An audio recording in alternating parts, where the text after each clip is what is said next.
안녕하십니까. 첼시 토크입니다. 저는 웹스터. 저는 회비차입니다. 오늘은 또 따끈따끈한 스카우팅 리포트로 찾아뵙겠습니다. 사실 지난번에 에스테방 윌리안 선수에 대한 스카우팅 리포트를 했는데 굉장히 반응이 뜨거웠어요. 그 성원에 정말 감사드리고, 또 이번에는 에스테방 윌리안만큼이나 좀 주목을 받는 남미의 재능이라고 할 수 있죠. 이 선수의 이름은 바로 켄드리 파이즈. 저희가 파이즈 선수에 대한 분석을 해보겠습니다. 일단 이 선수의 성향을 좀 말씀드리고 싶어요. 저는 이 선수가 선호하는 그 필드 위의 구역 혹은 전반적인 플레이 스타일을 봤을 때 첼시 팀의 콜 파머 선수와 겹치는 부분이 어느 정도 있다고 생각을 해요. 이 선수는 기본적으로 링커의 성향을 지니고 있습니다. 링커란 각각 라인을 연결해주는 선수이죠. 공수를 이제 연결해주고, 미드필드와 공격수 라인 사이를 연결해주고, 혹은 수비에서 파이널 서드 그 지점을 앞뒤로 횡단하면서 연결해주는 선수로 볼 수 있고, 혹은 좌우를 횡단하면서 좌우를 이제 연결시켜주는 선수를 링커라고 볼 수 있는 것이죠. 기본적으로 링커 성향이 굉장히 강한 선수이고, 첼시에서는 파머도 있고 은쿤쿠도 있고 추크웨메카 혹은 엔조, 그리고 지금 임대 가있지만 펠릭스도 약간 링커의 선수로 볼 수 있죠. 파이즈도 마찬가지입니다. 하지만 이 선수가 파머와 비교를 했을 때 이 선수는 더욱더 미드필더스럽습니다. 저희가 파머에 대한 분석도 했잖아요, 전에. 파머는 좀 더 포워드스럽고 멘탈리티 자체가 좀 마무리나 균열을 만드는데 초점이 맞춰져 있다고 말씀을 드렸죠. 하지만 파이즈는 보다 흐름을 유지하고 좀 경기를 설계하고 총괄하는 데 더욱 초점이 맞춰져 있다는 점에서 파머와 분명히 성향이 다르고, 선호하는 구역이라든지 주발 이런 부분은 비슷하지만 더더욱 플레이메이커스럽고 더욱 미드필더스러운 성향이 있습니다. 네, 이 선수를 보면 완전히 비슷하진 않지만 약간 바르셀로나에서 뛰었던 이니에스타 선수나 맨체스터 시티의 베르나르도 실바 같은 성향과 그런 활동 구역이 있다고 생각을 합니다.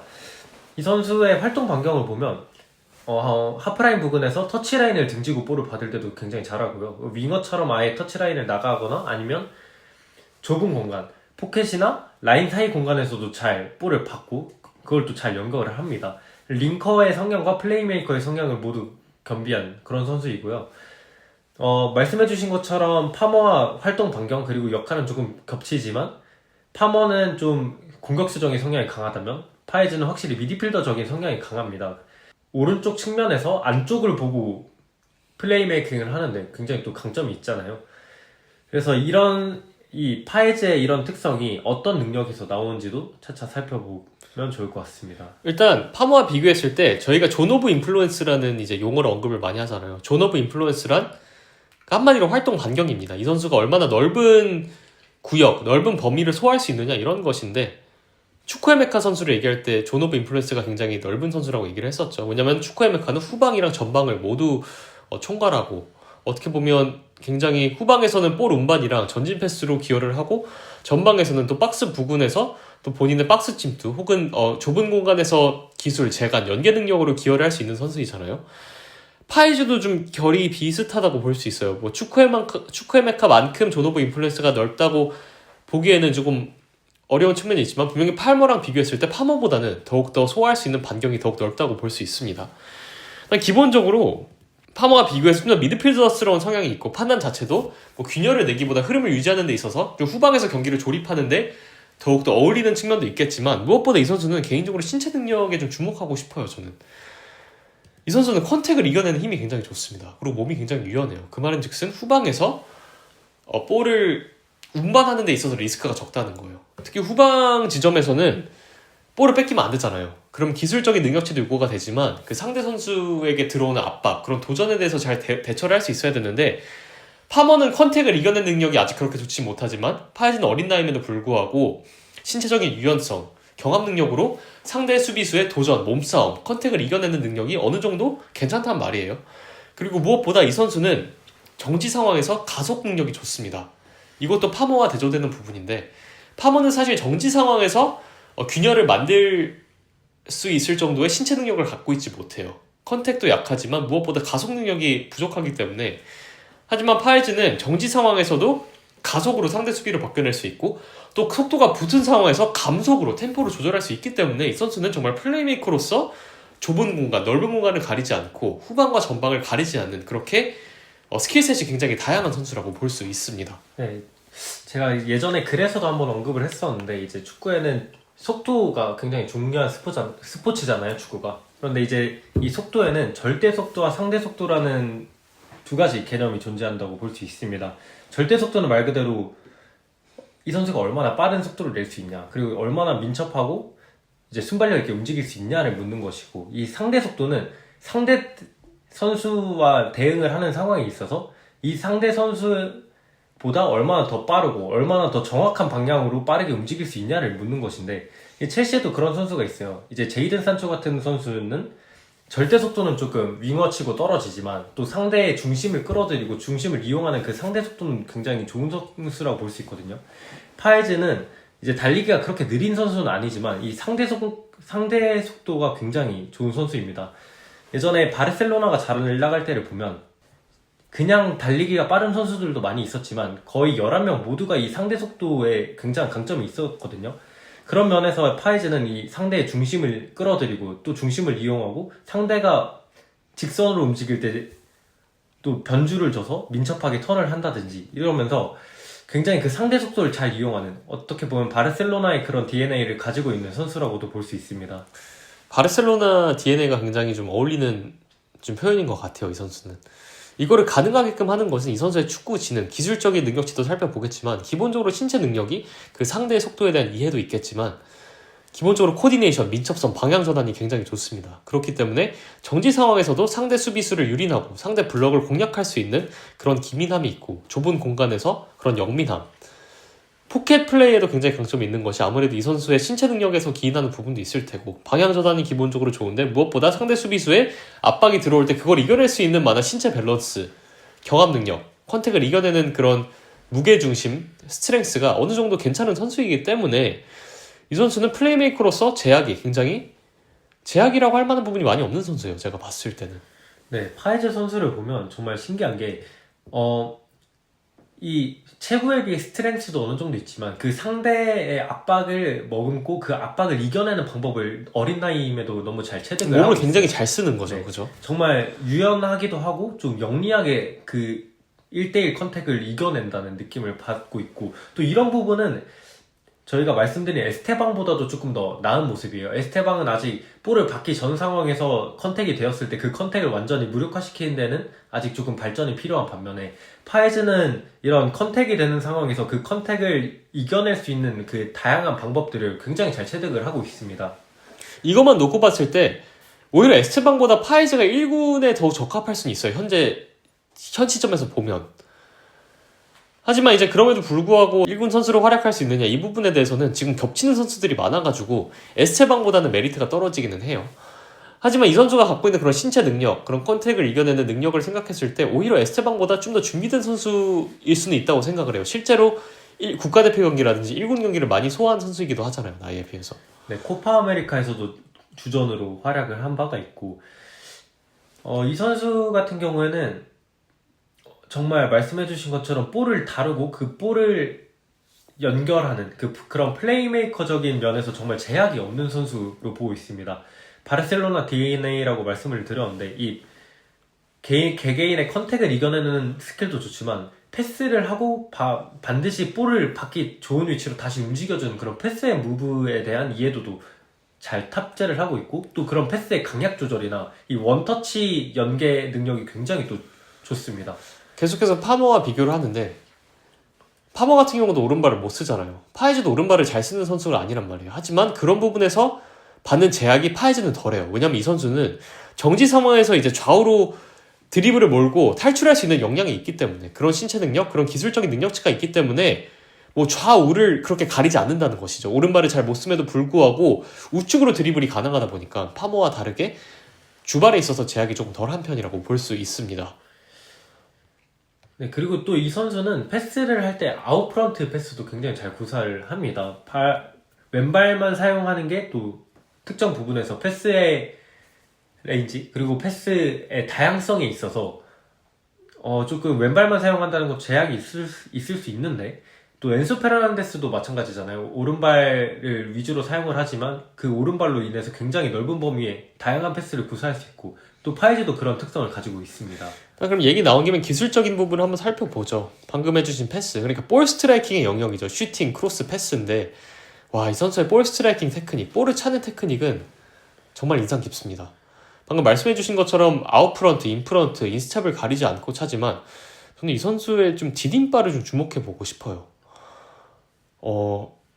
그러니까 개인적으로 슛이나 킥의 각이 크다 그러나요? 각이 큰 상황에서 볼을 처리하는 것이 쉽지가 않아요.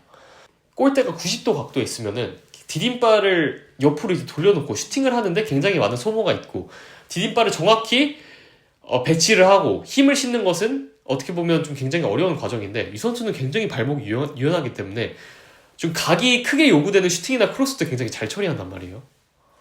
네, 이게 또 파이즈 신체 구조와도 밀접하게 연관이 있는 게, 이 체구가 좀 있고 근육질 몸매를 가진 선수들 중에서도 그렇게 유연한 디딤발과 그 각이 큰 상황에서의 킥을 잘 구사한 선수들도 있는데, 이런 경우에는 신체에 굉장히 큰 부담이 가기 마련입니다. 각이 큰 상황에서 꺾어서 차는 슛이나 이제 패스, 그리고 킥을 구사할 때 이 근육질 몸매이거나 좀 체구가 큰 선수들은 허리에 굉장히 큰 부하가 가해지게 돼요. 허리와 발목에. 그래서 부상이 있을 수 있는데, 또 파이즈는 그런 면까지도 굉장히 유연합니다. 몸 자체가 좀 얇은 타입에 속하고, 이런 관절 자체가 굉장히 유연하다고 볼 수 있고, 또 그런데 유연한데 힘이 좋아요.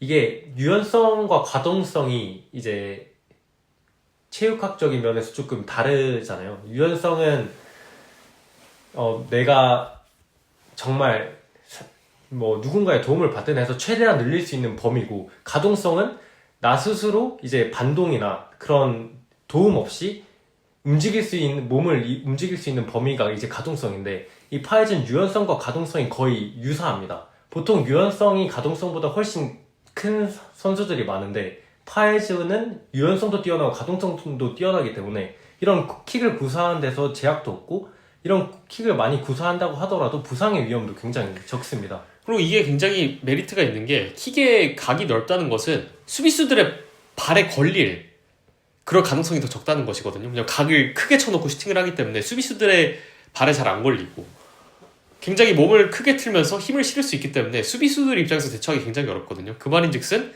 샷메이킹이 굉장히 좋다는 선수입니다. 특히 첼시가 지금 샷메이킹에 능한 선수의 부재, 혹은 박스 외곽에서 위협적인 킥을 때릴 수 있는 선수의 부재 때문에 좀 옵션이 조금 부족한 느낌이 있는데, 파이즈는 그 샷메이킹 과정에서 각을 크게 쳐놓고 이제 몸을 회전하면서 자세를 틀면서 슈팅을 하는 그런 파워 자체도 굉장히 좋고, 그 킥의 힘 자체도 굉장히 좋고, 킥의 정확성 자체도 좋기 때문에 그런 샷메이킹이랑 샷 모두가 뛰어난 선수. 이런 측면에서 아까 유연성이랑 가동성이라는 개념을 언급해 주셨는데, 좀 메시 선수를 연상시키기도 합니다.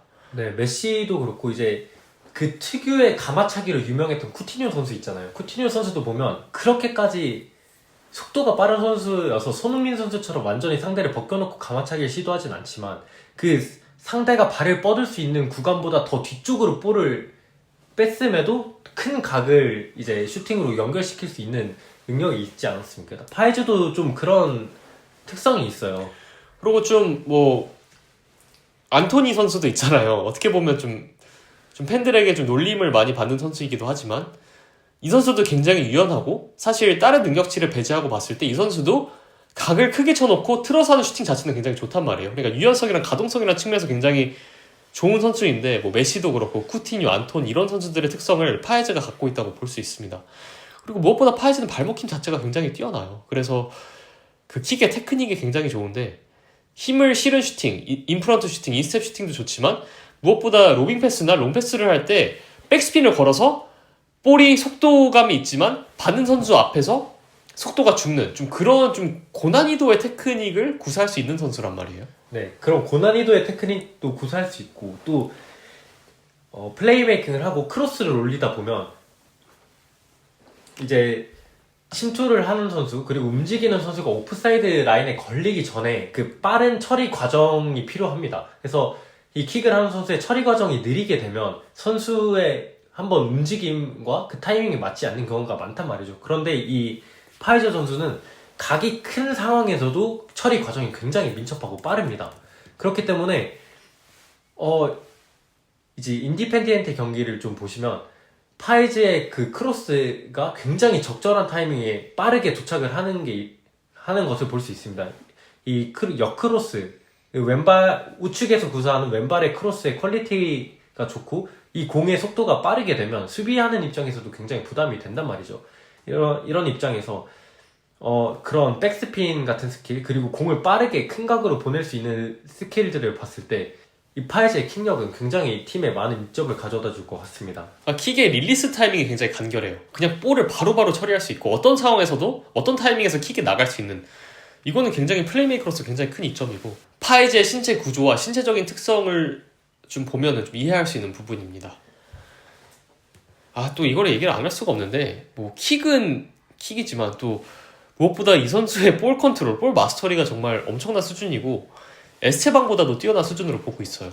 네, 저희가 에스테방 윌리안 선수를 말씀드리면서 물론 테크닉이 좋고 테크니션이라고 말할 수 있을 정도의 테크닉을 가지고 있지만 또 어느 정도 신체 능력으로 그런 약간 튀는 터치나 그런 것들을 커버하는 느낌이 있었잖아요. 근데 볼 마스터리가 기본적으로 좋지만 정말 메시나 아자르 같은 그런 급은 아니고, 하지만 그거를 보완하는 좀 압도적인 신체 능력으로 엄청난 온더볼을 자랑하는 선수로 설명을 했는데, 파이즈는 그런 에스테방보다도 뛰어나기 때문에 이제 아까 말씀드린 것처럼 신체 구조도 볼을 다루는 데 있어 굉장히 적합한데 이 기술마저 에스테방보다 조금 더 볼 마스터리가 잘 되어 있기 때문에 정말 온더볼, 그러니까 볼을 지키고 또 볼을 연결하는 그 과정에 있어서 정말 오류가 많이 없는 선수, 이렇게 볼 수 있습니다. 정말 협소한 공간에서도 볼을 다룰 수 있고 무게 중심 자체도 조금 낮게 형성이 되어 있고 컨택을 이겨낼 수 있기 때문에, 그 파머 선수가 고립될 때 보면은 이 선수가 중앙의 공간이 협소할 때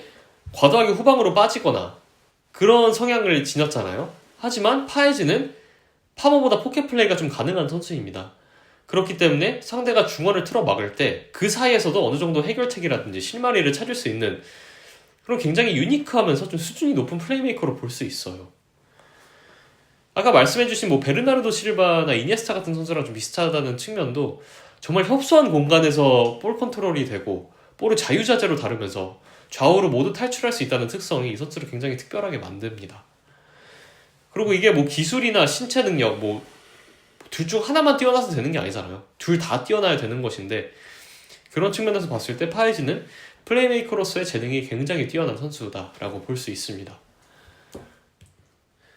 네, 이 선수는 뭐 정말 기술적으로 완벽에 가깝고 또 마무리를 짓는 면에 있어서도 좀 오차가 많이 없는 선수란 말이죠. 굉장히 일단 킥 능력 자체와 그 킥을 시도하는 타이밍에 대한 이해도가 굉장히 좋기 때문에 이 슈팅하는 면에 있어서도 굉장한 강점이 있는데, 이 선수가 또 파머급은 아니지만 파머처럼 마무리를 해야 되는 상황에서 굉장히 침착합니다.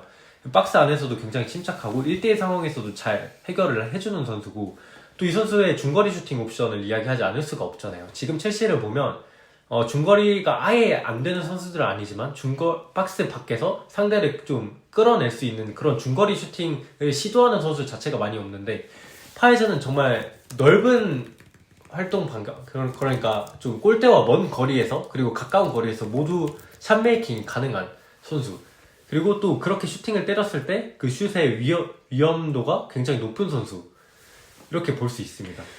저희가 계속 좀 파머에 비해 파이즈의 장점을 좀 조명해서 얘기하는 것 같은데, 파이즈가 파머보다 뛰어나다 이런 얘기는 아니고, 당연히 지금 파이즈는 이제 유망주일 뿐이고, 하지만 성향 자체가 좀 달라요.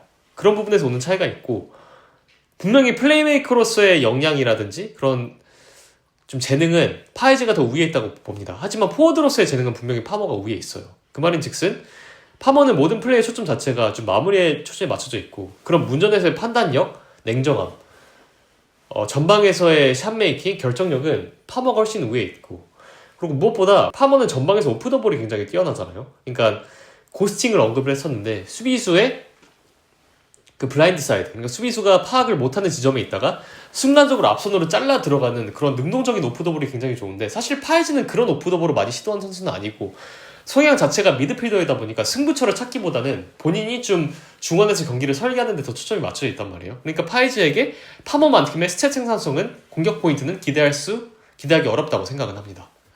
또 기술적인 특성을 하나 얘기하고 싶은데, 기본적으로 파이즈는 리셉션에 있어서 굉장한 강점을 보입니다. 리셉션이라는 개념에 대해서 좀 얘기를 해보고 싶어요. 리셉션이 뭐냐면 쉽게 말해 그냥 볼을 받는 과정입니다. 사실 이 볼을 받는 과정 그리고 볼을 받은 후에 내리는 선택지가 어떤 선수, 특히 미드필더나 플레이메이커의 클래스를 좌우하는 요소이거든요. 그러니까 예를 들어 뭐 리셉션에는 여러 가지 유형이 있어요. 선수들이 있어요. 리셉션의 퀄리티에 따라서 플레이메이킹의 퀄리티가 좌우가 되는데, 그러니까 볼을 받는 과정에서 전방으로 돌아서지 못하고 백패스로 연결하는 선수가 있어요. 예를 들어 갤러거 같은 선수. 볼을 받고 나서 테크닉이 부족해서 혹은 주변 상황에 대한 파악이 잘 되지 않아서 혹은 자신감이 부족해서 볼을 전방으로 끌고 나가지 못하고 백패스로 마무리하는 그런 선수들이 있고, 기술이 좀 더 뛰어난 선수들은 볼을 받은 후에 전방으로 돌아선 후에 연결을 해줍니다. 예를 들어 마운트, 은쿤쿠 같은 선수들이 있겠죠. 이 선수들은 볼을 받음과 동시에 전방으로 돌아서면서 하프턴으로 돌아서면서 주변 선수들에게 안전하게 건네주는 걸 굉장히 잘해요. 그러면 갤러거처럼 백패스로 귀결되는 플레이와 은쿤쿠, 마운트처럼 볼을 받은 후에 전방으로 연결이 되는 플레이의 퀄리티는 차이가 크죠. 그렇게 볼 수 있는데, 이거보다 한 차원 위에 있는 선수들이 있습니다. 리셉션 과정에서 볼을 받고 돌아서고 그 후에 박스로 진입하면서 더욱 파괴적이고 더욱 생산적인 상황을 만드는 그런 창의적인 선수들이에요. 마운트 은쿤쿠가 주변 동료들에게 간결하게 연계를 하고 내주는 그런 역할에 그친다면, 뭐 실바나 이니에스타 같은 선수들을 보면, 다비드 실바 같은 선수들을 보면 볼을 받고 돌아서서 속도를 한 번 더 붙인 다음에 그 후속 상황을 만들어 갑니다. 그럼 리셉션은 어떻게 보면 플레이가 정적이거나 무의미한 상황으로 끝나냐, 아니면 플레이 속도가 붙으면서 동적인 상황으로 전환되느냐, 이 차이를 만들 수 있거든요. 근데 파이즈는 이니에스타와 다비드 실바와 마찬가지로 볼을 받고 돌아서면서 속도를 붙여줄 수 있는 선수라는 점에서 굉장히 퀄리티가 높은 플레이메이커라고 볼 수 있습니다. 기본적으로 도는 동작이 굉장히 영민하고 가감속이 되기 때문에 받고 돌고 속도를 올릴 수가 있습니다. 그 과정에서 테크닉이 오차가 없고, 그리고 무엇보다 오른발로 터치를 하고 왼발로 치고 나가는 그런 도는 과정이 굉장히 간결하잖아요. 그 부분에 대해서 말씀해 주셨잖아요. 에스테방 때도 볼을 터치하고 퍼스트 터치와 그 후속 터치의 주발이 달라질수록 플레이의 속도가 빨라진다고 저희가 언급을 했었는데, 파이즈 같은 경우도 그런 플레이가 가능하고, 그렇기 때문에 플레이의 속도를 확 올려주고 리셉션 과정에서 좀 정적인 상황을 동적인 상황으로 이제 전개시켜주는 좀 그런 특별한 재능을 지닌 선수입니다. 결국 플레이메이커로서 갖춰야 되는 그런 자질을 다 갖추고 있는 선수라고 볼 수 있을 것 같아요. 마운트나 은쿤쿠가 이제 기술이 좋은 선수잖아요. 하프턴이 되고. 하지만 이 선수들을 보고 저희가 창의적인 선수라고는 안 하잖아요. 그 말이 즉슨 이 선수들은 흐름을 유지시켜주고 어느 정도 공격을 설계하는 데 있어서 장점이 있는 선수지만 속도를 내거나 변수를 만드는 역량은 없잖아요. 하지만 파이즈는 정말 첼시 선수단에서 유니크하게 이런 점이 가능하다는 측면에서 굉장히 플레이메이커로서의 고점이 기대되는 선수라고 볼 수 있습니다. 저희가 지금 살펴본 것을 보면 지금 파이즈는 굉장히 완성형 플레이메이커에 가깝고 에스테방과 마찬가지로 크게 단점이 보이는 선수는 아니에요.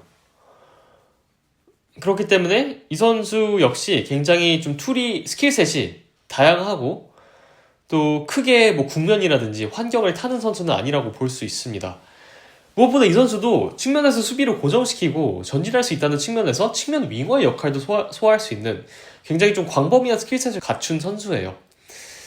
하지만 이 선수에 대한 유일한 우려점이라면 멘탈적인 부분에 있겠죠. 저는 이 선수의 멘탈적인 부분에 있어서 장단점이 있다고 생각을 하는데 어떻게 보시나요? 네, 저희가 일단 에스테방을 말씀드릴 때 굉장히 승부욕이 강하고 또 본인이 볼을 뺏겼을 때 끝까지 해주는 그런 모습이나 아니면 경기장 밖에서도 많은 관심이 쏠릴 때 오히려 더 발전해서 좋은 모습을 보여주는 그런 멘탈적인 점을 굉장히 칭찬을 했었는데, 제가 봤을 때도 파이즈는 에스테방처럼 이렇게 일관적이고 그런 스타의 멘탈을 가지고 있는 선수라고는 느껴지지 않았습니다. 일단 기본적으로 이 선수가 좀 경기장 밖에서의 문제에 조금 이제 휘말리면서 좀 그런 부분에 있어서 좀 팬들을 좀 우려시키는 부분도 있었고, 이런 부분은 좀 구단 차원에서 잘 관리를 해줄 필요가 있을 것 같아요. 축구에 집중할 수 있고 좀 외적인 그런 구설수라든지 이슈에 휘말리지 않는 것이 지금 아직 성숙하지 못한 이 선수의 나이와 또 이 선수를 생각했을 때 지금 구단에서 이런 부분을 잘 잡아줘야 한다고 생각을 합니다. 아무리 좋은 재능을 지니고 있더라도 좀 축구 외적인 잡음에 휘말리게 되면은 그 선수의 성장이 정체되거나 꽃을 못 피울 수 있단 말이에요. 그런 부분에 있어서는 분명 우려가 되는 요소이고, 또 구단 측에서, 그리고 파이제 주변 또 동료들이라든지 주변에 있는 그런 사람들이 조언을 잘 해줘야 되는 부분이라고 생각을 합니다. 네, 카이세도가 또 에콰도르 대표팀 동료이기도 하고, 사실 카이세도는 물론 이적 과정에서 좀 잡음은 있긴 했지만 그 훈련과 경기에 임하는 워크의식에 있어서는 또 문제가 없는 선수에 가깝잖아요. 또 카이세도가 국가대표 동료로서 그런 부분을 잘 멘토링 해줬으면 좋겠습니다. 그런 부분도 분명히 있고, 또 파이즈가 멘탈적으로 단점만 있는 선수는 아니에요. 이 선수가 어린 나이에 이제 U20 팀에서 주장을 맡기도 했고, 또 국가대표팀 경험이 풍부하지 않습니까? 에콰도르의 기대주로서 코파 아메리카에 출전하는 등 벌써 이제 성인팀 1군 멤버에 어느 정도 이제 그 자리 잡았고, 07년생임에도 불구하고 지금 에콰도르 내에선 상당한 기대를 받으면서 어느 정도의 이제 성인팀에서도 좀 핵심 멤버로 자리 잡고 있는 과정이란 말이에요. 이런 점들을 봤을 때 파이즈는 굉장히 대담하고 또 리더십도 있고 또 팀을 이끌어갈 수 있는 좀 그런 강인한 멘탈리티를 지닌 선수로 보여요. 이런 부분은 분명히 첼시의 또 큰 무대에 적응하는 데 있어서 긍정적으로 작용할 요소라고 생각을 하고 있습니다. 네, 본인보다 거의 20살이나 더 많은 선수들 사이에서도 본인이 하고 싶은 플레이를 하고 또 자신 있게 이제 플레이를 하는 모습들을 보면 분명히 더 큰 무대에 와서도 본인의 장점을 잘 보여줄 수 있다고도 생각합니다. 이 선수가 이제 다음 시즌에 합류를 할 수도 있고 임대를 갈 수도 있잖아요. 어떻게 보시나요? 저도 이제 아까 말씀해 주신 것처럼 이 선수가 가진 스킬셋 그리고 지금 보여주는 능력 그리고 또 신체의 능력을 생각해 보면 1군에서 합류를 해도 이상하지 않을 것 같다는 생각이 듭니다만 지금 에스테방은 조금 더 첼시에 필요한 프로필에 가까운 반면에 파이즈는 조금 겹치는 선수들 그러니까 파이즈가 해줄 수 있는 걸 일부 해줄 수 있는 선수들이 첼시에 있기 때문에 조금 더 유럽 무대에서 적응을 마치고 한 시즌을 보낸 다음에 합류하는 것도 괜찮은 방향이라고 생각을 합니다. 저도 아까 말씀드렸다시피 저희가 에스테방을 얘기를 했을 때 이 선수가 갖고 있는 그런 파워의 문제점이 있었잖아요. 순발력이라고 표현을 할 수도 있는데 그런 점에 있어서 폭발력이 아직까지는 좀 부족한 모습이다 보니까 에스테방은 어느 정도 첼시가 필요로 한 유형이고 분명히 1군에 합류시킬 만한 선수지만 그런 부분에 있어서 개선은 필요하다고 말을 했잖아요. 하지만 파이즈는 에스테방에 비해서 1군 무대에 좀 더 빨리 적응할 수 있는 선수이기는 한 게 이 선수는 파워적인 측면에서 스트렝스적인 측면에서 이미 성인 무대에서도 통할 수 있는 선수라고 보고 있거든요. 그렇게 보시나요? 네, 일단 국가대표에서 보여준 모습을 보면 확실히 알 수 있는 것 같습니다. 에콰도르 리그는 좀 약간 불신하는 팬분들도 있을 것 같아요. 그렇지만 국가대표에 왔을 때도 남미의 강팀들을 상대로도 피지컬적인 약점이 그렇게 드러나는 선수는 아니었어요. 오히려 강점이 있는 선수라고 볼 수 있죠. 네. 아까 말씀드렸다시피 신체 구조적인 특성도 그렇지만 파워와 스트렝스를 어느 정도 겸비하고 있고 특히 이 선수가 우루과이와 경기한 영상이 있는데 우가르테 선수의 몸통 박치기를 그대로 이겨내는 그 컨택을 이겨내는 장면이 하나 있어요. 그러면서 네, 아마 코파 아메리카 조별리그 경기였던 걸로 기억을 하는데 이제 우루과이 상대로 거의 흔한 말로 무쌍을 찍는 그런 퍼포먼스를 또 보여주기도 했습니다. 네, 그때 우가르테가 이제 몸통 박치기를 시도하는데 파이즈가 미동도 안 하고 경합을 이겨내는 그런 장면은 굉장히 인상 깊었고 파이즈 선수의 신체 능력을 보여주는 대목이었고 파이즈가 1군 무대에서도 본인의 그런 신체 능력을 발휘할 수 있다는 좀 점을 보여주지 않았나 싶습니다. 어쨌든 이 말의 요지는 파이즈는 에스테방보다는 당장은 조금 더 신체적으로 준비된 선수이긴 하지만 동시에 이 선수의 프로필을 생각했을 때 당장 파모와 너무 겹치는 부분이 있고 파모뿐만 아니라 은쿠, 추코에메카 또 펠릭스와도 좀 겹치는 부분이 많단 말이에요. 그리고 듀스버리 홀도 이제 좀 겹치는 부분이 있기 때문에 물론 저는 제 생각에는 펠릭스와 듀스버리 홀은 내년에 이적을 갈 것이라고 생각을 하지만 그럼에도 불구하고 지금 북박이 주전인 파모와 겹치는 부분이 많기 때문에 이 선수의 성장을 위해서 백업으로 간헐적으로 출전 기회를 얻기보다는 임대를 가서 좀 정기적으로 출전 시간을 부여받는 것이 어떤가 싶습니다. 이제 에스테방 같은 경우는 좀 신체적인 프로그램이 필요해요. 본인의 파워, 순발력에 이제 그런 젊은 선수로서 어린 선수로서 갖고 있는 피지컬적인 단점을 보완할 수 있는 프로그램을 소화할 필요가 있기 때문에 첼시 구단에 남아서 그런 프로그램을 소화하면서 점진적으로 좀 기회를 받아가는 것이 올바른 방안이라고 볼 수 있겠지만 파이즈 같은 경우는 이미 좀 1군 무대에 적응이 되어 있기 때문에 그런 프로그램을 거치기보다는 타 리그로 임대를 나가서 좀 경험치를 쌓는 것이 조금 더 우선적일 수 있다는 생각은 듭니다. 네, 저도 공감을 하는 게 사실 그 신체적인 약점은 첼시 내부적으로도 굉장히 프로그램이 잘 마련돼 있다고 하고 경기를 많이 출전하면서 그런 걸 습득하기보다는 신체적인 것 같은 경우에는 사실 훈련 쪽에서 얻어지는 부분이잖아요. 그렇기 때문에 첼시 내부적으로 훈련을 하고 점진적으로 출전 시간을 늘려가면 되는 부분이지만 사실 어느 정도 신체적인 부분이 완성이 됐다면 경기를 많이 뛰면서 전술적인 적응을 마치는 게 더 중요하다고 보는데 이제 또 링크가 나고 있는 팀이 스트라스부르잖아요. 스트라스부르의 로세니어 감독은 사실 마레스카와 완전히 똑같지는 않지만 어느 정도 비슷한 구조와 접근 방식을 공유하는 감독이고 그렇기 때문에 스트라스부르에서 거의 주전으로 활약을 하면서 첼시가 추구하고자 하는 방향성에 대한 적응을 하고 오는 것도 충분히 좋은 방법이라고 생각을 합니다. 멀티클럽 모델의 이점이라고 볼 수도 있겠고 또 리그왕도 피지컬적인 경합의 강도가 굉장히 좀 높은 수준에 있잖아요. 그런 면에서 좀 프리미어 리그의 그런 신체적인 압박, 강도를 조금 사전에 대비하고 좀 준비할 수 있는 그런 좋은 기회로 보여지기도 합니다. 지금 파이즈 선수는 저희가 봤을 때 굉장히 재능이 좋은 선수라고 보고 있지만 당장 다음 시즌에 이 선수가 첼시에서 뛰는 것이 이 선수와 또 첼시에게 이득인 것인가 라는 것을 고려했을 때 임대를 한번 다녀오는 것이 파이즈와 또 첼시에게 모두 더 이롭지 않을까 싶습니다. 하지만 또 모르죠. 또 스쿼드 정리가 어떻게 될지도 모르고 또 지금 추쿠에메카, 운쿤쿠, 펠릭스, 듀스버리 홀의 미래가 모두 불투명한 측면이 어느 정도 있기 때문에 당장 파머 선수가 백업이 필요하다고 하면 또 파이즈 선수를 당장 기용하는 것도 방법이 될 수 있다고 생각합니다. 네, 그리고 지금 파에즈는 에스테방과 다르게 미리 그 첼시에 합류해서 런던에서 생활을 하면서 클럽 월드컵을 같이 준비를 하고 있잖아요. 에스테방 같은 경우에는 파우메이라스에서 클럽 월드컵에 출전을 해야 되기 때문에 계속 그 팀에서 같이 경기를 소화하고 있지만 파에즈는 지금 사실상 인디펜디엔테와의 연은 거의 끝난 상황이고 지금 미리 첼시에 와서 훈련을 하고 있기 때문에 또 이 한 3, 4개월간의 훈련이 다음 시즌 행방에 영향을 미칠 수도 있습니다. 또 마레스카가 파이즈를 어떻게 보느냐에 따라서 파이즈의 다음 시즌 입지는 달라질 수 있겠고 또 굉장히 파이즈가 지금 첼시에게 없는 것을 첼시의 불균형을 해소해줄 수 있는 선수는 아니지만 첼시에게 없는 요소들을 갖추고 있어요. 기본적으로 포켓 플레이를 잘하는 선수들이 첼시에 많지만 파이즈는 그 중에서도 특출을 하고 무엇보다 그 볼 스트라이킹, 그러니까 킥력, 세트피스, 뭐 중거리 슛 이런 부분에서 좀 상당한 강점이 있는 선수이기 때문에 특히 이제 다음 시즌 파이즈가 같이 간다 했을 때 하위권 팀과의 경기 혹은 첼시가 좀 중거리 슈팅이라든지 좀 다양한 옵션이 필요한 경기에서 분명히 중용될 이유도 있다고 생각합니다. 중용될 가능성이 분명 있어요. 지금 좋은 얘기를 굉장히 많이 한 것 같아요. 그만큼 좋은 유망주라는 뜻이겠죠. 좋은 재능이라는 뜻이겠고 에스테방 윌리안과 마찬가지로 그렇게 크게 단점이 보이는 선수가 아닙니다. 물론 번뜩이면 저는 에스테방 선수가 더 뛰어나다고 보고 에스테방은 정말 그 상위 1%의 신체 능력을 갖고 있기 때문에 에스테방 선수의 고점이 더 기대되는 것은 사실이에요.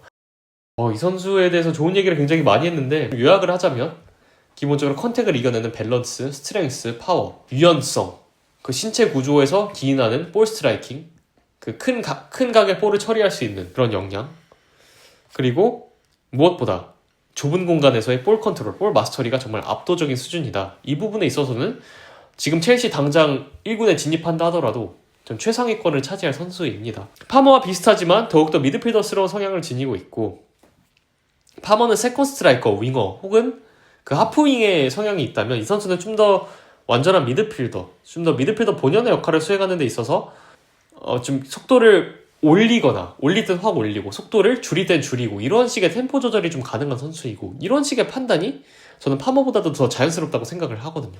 네, 사실 유망주들을 평가하는 거는 좀 어려운 부분이긴 합니다. 이 선수가 뭐 어떤 축구 외적인 영향을 받을지도 모르는 것이고 어린 선수들이 얼만큼 성장하냐에 대해서 예측하는 건 굉장히 좀 어려운 과정이지만 저희가 스카우팅 리포트로 소개해드린 파웨즈와 에스테방은 정말 높은 수준까지 큰 탈 없이 도달할 확률이 굉장히 높은 선수라고 생각이 듭니다.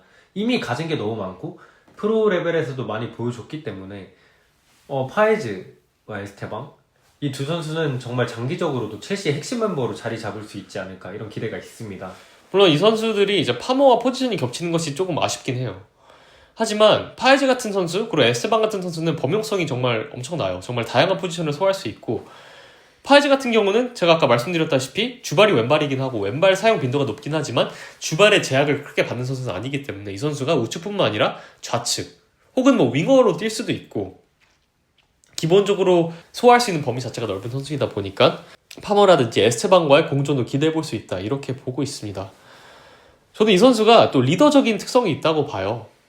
엔조처럼 경기 전체를 총괄하는 사령관 혹은 리더의 특성을 보이는데 이런 부분은 분명 파머와 비교해서도 더욱더 두드러지는 요소이기도 해요. 템포를 조절하는 데 있어서 굉장히 원숙한 유망주답지 않은 모습을 보이고 기본적으로 굉장히 간결하게 플레이합니다.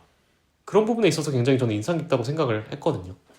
네, 이 팀 전체가 본인이 흐름을 만들 수 있는 선수도 있고 그 흐름을 잘 유지할 수 있는 선수도 그 밸런스가 좋아야 되는데 이 파에즈는 두 가지 역할을 모두 잘 수행할 수 있는 선수잖아요. 그렇기 때문에 정말 성적에 큰 제약이 없이 팀에 잘 녹아들 수 있을 것 같습니다. 뭐 좀 추가적으로 얘기를 해보자면 다른 선수들이랑 비교를 해보자면 뭐 포든 같은 선수를 보면 흐름을 잘 유지하고 살리는 선수이지만 이 선수가 흐름을 만들어가는 데 있어서는 좀 아쉬운 모습을 보이잖아요. 저는 파에즈랑 비슷한 측면이 있다고 보는데 오히려 플레이메이커로서의 재능을 저는 파에즈가 포든보다도 더 높다고 보고 있거든요. 뭐 굳이 두 선수를 비교하는 것은 주발도 겹치고 두 선수 모두 신체적인 능력이 뛰어나기 때문에 가속 그리고 컨택을 이겨내는 그리고 볼 스트라이킹 이런 장점을 공유하고 있기 때문에 비교를 하는 것인데 오히려 저는 플레이메이커로서의 포든을 좀 아쉽게 보는 부분이 있었거든요. 어떻게 좀 공감하시는지. 네, 저도 공감을 합니다. 사실 파머와 포든 중에 물론 포든이 보여준 게 더 많았지만 파머와 포든 중에 포든이 맨시티에서 살아남을 수 있었던 가장 큰 이유도 그 플레이메이커들이 좀 만들어준 흐름을 살리는데 좀 특화되어 있었고 거기에서 나오는 아웃풋이 굉장하기 때문이었다고 보고 파머는 오히려 좀 성향 자체가 그런 맨시티의 메인 플레이메이커들과 좀 겹치는 면이 좀 있었잖아요. 그렇기 때문에 파머가 포든보다 좀 먼저 튕겨 나왔다고도 보여지는데 이 포든과 비교를 했을 때 파에즈는 조금 더 플레이메이커적인 성향이 강하고 신체적인 그 구조에서 장점을 공유하지만 본인이 경기를 설계하고 그 흐름을 만들어내는 데 있어서는 포든보다도 조금 더 적합한 성향을 가진 선수라고 보고 있습니다. 그 이유를 좀 살펴보고 싶은데 일단 기본적으로 킥의 범위 그리고 킥의 강약 조절이 있다고 생각을 합니다. 포든 같은 경우는 이제 강하게 때리는 데 특화되어 있다면 파이즈 같은 경우는 패스의 강약 조절이 굉장히 섬세해요. 그 말인즉슨 볼의 속도를 조절할 수 있다는 것이죠. 근데 그게 플레이메이커에 있어서 굉장히 중요하고 또 어떻게 보면 좀 과소평가되는 요소이기도 하거든요. 사실 우리가 경기를 볼 때 그 패스의 속도라든지 패스의 구질 하나하나에 신경 쓰지 못하잖아요. 하지만 파이즈는 이런 부분에 있어서 킥의 테크닉이 굉장히 좋다고 볼 수 있고 또 우리가 흔히 말하는 요새 유행하는 그 파우자라는 단어가 있잖아요. 그러니까 파이즈가 바르셀로나 DNA가 있다는 것은 뭐 이니에스타 같은 선수들이 갖고 있는 파우자를 갖추고 있어요. 그러니까 파머 같은 경우도 파우자가 어느 정도 있지만 파머는 이제 특히 전반기에 앞으로 나갈 때와 혹은 속도를 줄일 때 또 볼을 먹어버줘야 될 때를 잘 구분하지 못하는 경우가 있었는데 파이즈는 이런 부분에 대해서 그 판단이 어린 나이임에도 불구하고 굉장히 뛰어나단 말이에요. 그런 측면에서 좀 플레이메이커로서의 IQ가 굉장히 높다고 볼 수 있고 물론 포워드적인 역량은 파머보다 많이 떨어지고 성향 자체도 미드필더스러운 선수이지만 이런 부분이 분명 인상 깊습니다. 그래서 저는 첼시의 좀 총사령관 엔조가 지금 그 역할을 하고 있죠. 하지만 파이즈가 온다면 파이즈도 좀 파머의 대체자가 될 수도 있고 좀 엔조의 대체 역할을 좀 어느 정도 할 수 있는 그런 선수로 보고 있습니다. 네. 또 엔조와 함께 배치가 됐을 때 좌우측에서 그 메인 플레이메이커 그 역할을 좀 공유하면서 또 서로의 부담을 줄여줄 수 있는 역할도 할 수 있을 것 같습니다. 굉장히 쓰임새가 다양하다는 생각이 들어요. 어떤 역할을 맡든 볼 플레잉 면에 있어서는 굉장히 약점이 없는 선수 이렇게 볼 수 있습니다. 멘탈적인 측면에서 리스크가 있지만 저는 이 선수가 잘 적응을 하고 이 선수가 첼시 1군에 연착륙하는 과정이 좀 원활하게 이루어진다면 좀 많은 팬들을 놀라게 하고 또 팬들의 눈을 굉장히 즐겁게 해줄 선수라고 생각을 합니다. 그런 선수를 2명이나 보유하고 있는 에스테방 윌리안, 켄드리 파이즈를 모두 보유하고 있는 첼시는 정말 축복받았다고 생각을 할 수 있고 그렇게 생각을 합니다. 저는 네, 이 선수들이 잘 자리 잡는다는 가정하에 첼시의 매주 경기가 얼마나 기다려질지 한번 상상해봐요. 네. 정말 설렘이 가득할 것 같아요. 전. 지금 뭐 유망주 정책에 이런저런 말이 많지만 이 두 선수를 선정한 것은 분명 누가 봐도 잘한 일이라고 평가받을 만한 것 같습니다. 퀄리티도 그렇지만 정말 팬들의 눈을 매주 즐겁게 해줄 수 있는 좀 그런 선수들을 보유한 것은 첼시 팬 입장에서도 굉장히 기쁜 일이고 물론 멘탈적인 이슈도 있었고 그로 인해서 좀 구설수에도 오르고 좀 잡음이 있었지만 이 부분을 좀 옆에서 잘 조언을 해주고 케어해줄 수 있는 그런 좀 사람들이 좀 있었으면 좋겠고 좀 구단 차원에서도 좀 노력을 했으면 좋겠어요. 이런 부분이 사실 굉장히 중요하거든요. 네, 그렇기 때문에 또 임대를 보내기보단 첼시 구단 내부적으로 계속 관리를 해주는 게 낫다고 하는 의견도 제가 본 적이 있거든요. 또 어느 정도 공감이 가는 면이고 어쨌든 첼시가 파헤즈라는 선수를 장기적으로 팀의 핵심 선수로 키워야 되는 상황이기 때문에 그런 부분에서 좀 많은 신경을 썼으면 좋겠습니다. 하지만 이제 또 스트라스부르도 어떻게 보면 첼시의 가족이라고 볼 수 있기 때문에 또 스트라스부르의 임대를 가는 것도 또 첼시가 내부적으로 관리를 할 수 있잖아요. 이게 참 멀티클럽 모델의 참 강점인 것 같아요. 그래서 첼시 보드진들이 이런 부분들을 염두에 두고 좀 멀티클럽 모델을 구상을 하고 유망주들에게 좀 크게 투자하는 것이 다 좀 이유가 있었구나. 그리고 이런 부분들이 열매를 맺고 있다는 것을 좀 체감을 하고 있고 앞으로 기대해볼 만한 요소가 많을 것 같아요. 저희가 스카우팅 리포트를 이제 에스테방 윌리안 캔들이 파이즈를 했잖아요. 이 선수들이 사실 정말 뛰어나긴 해요. 정말 제일 뛰어난 선수들이라고 볼 수 있지만 첼시 유망주 정책에서 또 이 선수들뿐만 아니라 뛰어난 유망주들이 굉장히 많단 말이에요. 그 선수들에 대한 스카우팅 리포트도 저희가 준비해 오겠습니다. 이렇게 오늘 캔드리 파이즈 선수를 좀 면밀히 살펴봤고요.